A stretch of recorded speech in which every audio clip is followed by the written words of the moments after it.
What's up, everyone? I want to show you everything you need to know about this metal nibbler. I got this because I was cutting some metal roofing for my rabbit hutches. I just wanted something a little bit easier than a metal grinder, and this thing fits the bill for sure.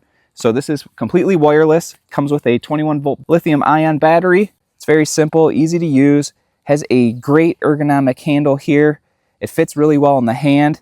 It's not too heavy, so you're going to be able to use this all day without getting fatigued.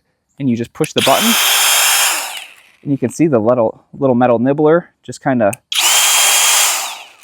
eating away. So we're going to show you how easy this is to cut this metal.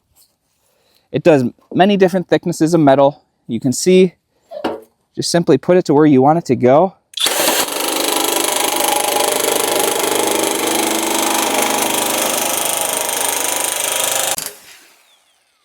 And as you can see, it just has a nice cut to it. It doesn't leave any marks in there, no dents in your metal.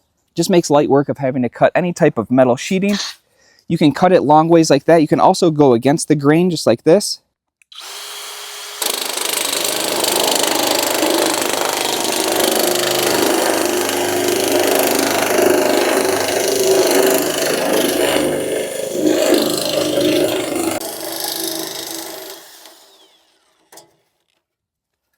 Look at that. Just another piece cut so quick, so easy. This metal nibbler is just so simple, so easy to use, and it just does a great job at cutting. It also comes with some nice protective gloves. That way you don't cut yourself. Comes with an adjustable wrench here so you can change out the parts. And the extra parts in the front here, the extra nibbler parts for you too. So if you're looking for a great tool to use for all your metal cutting needs, this metal nibbler is a great choice. Thanks for watching.